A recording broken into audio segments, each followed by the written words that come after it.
Assalamualaikum warahmatullahi wabarakatuh. Pada kali ini saya akan mensimulasikan bagaimana si gizi bumil, yaitu sistem klasifikasi status gizi ibu hamil, berjalan. Jadi langkah pertama, user atau admin puskesmas itu akan disuguhkan dulu halaman login untuk memasukkan username dan juga password.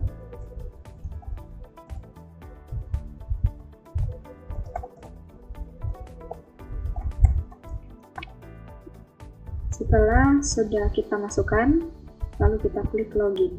Nah, setelah berhasil, di sini tampilan pertama yang akan disuguhkan adalah tampilan halaman dashboard yang berisi di sini ada monitoring. Kita bisa lihat jumlah pasien saat ini itu berapa, yang status gizi normal itu berapa, yang gizi kurang itu berapa, gizi lebih berapa, yang obesitas berapa, dan yang menjadi titik fokus dari sistem ini karena diimplementasikan di Puskesmas Abeli. Di wilayah Puskesmas Abeli itu mencakup 8 wilayah kelurahan, jadi ditulis ada 8 wilayah. Dan pada riwayat pasien juga ini kita bisa melakukan aksi edit data dan juga hapus data. Selain itu, selain terdapat data riwayat pasien ibu hamil yang sudah melakukan pemeriksaan sebelumnya, terdapat juga fitur segmentasi wilayah. Misalnya ini untuk data semua bulan untuk tahun 2025, ini kita bisa lihat datanya.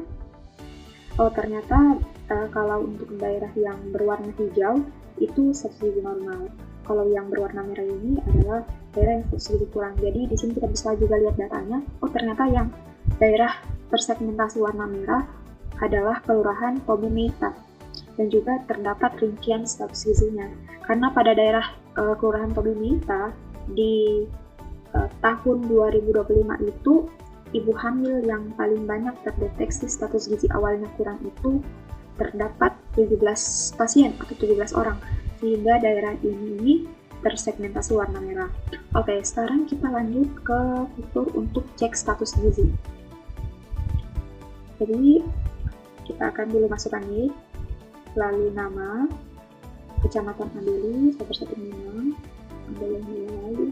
Kemudian di sini kita masukkan tanggal lahir dari si ibu hamil.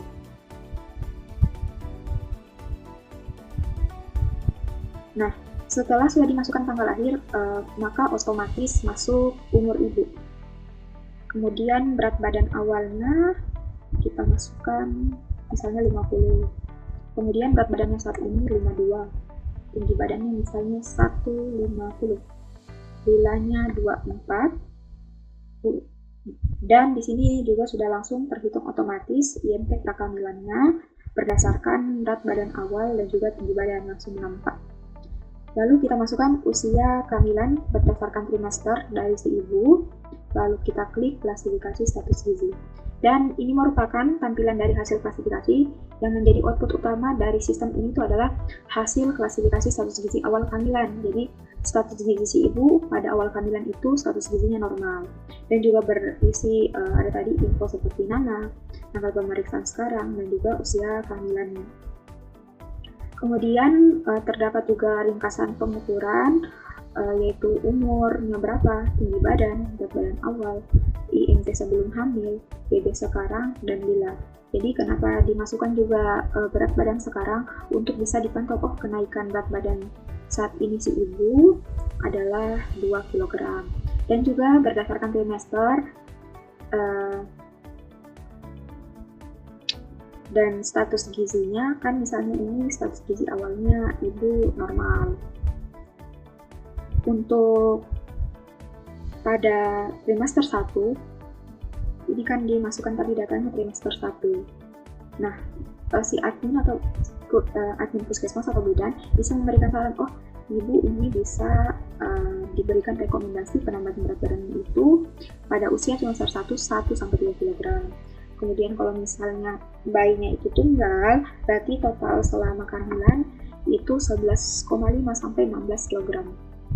Jika bayinya kembar, kenaikan berat badan itu yang direkomendasikan 17 sampai 24 kg.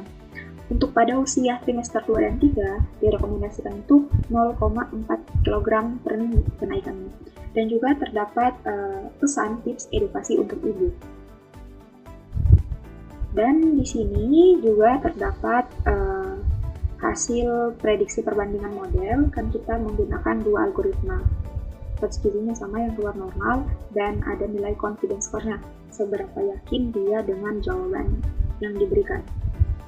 Lalu, pada halaman hasil klasifikasi ini juga kita bisa kembali ke form jika misalnya ada data yang disalah isi.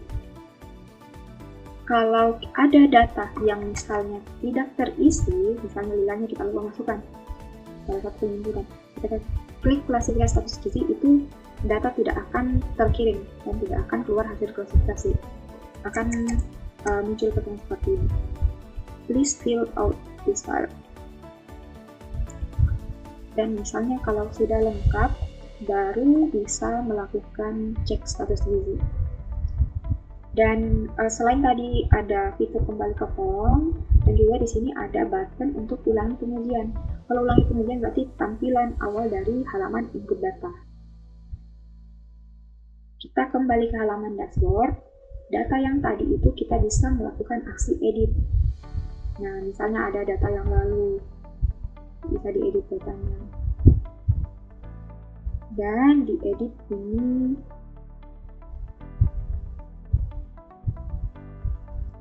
misalnya sekarang 160, simpan perubahan.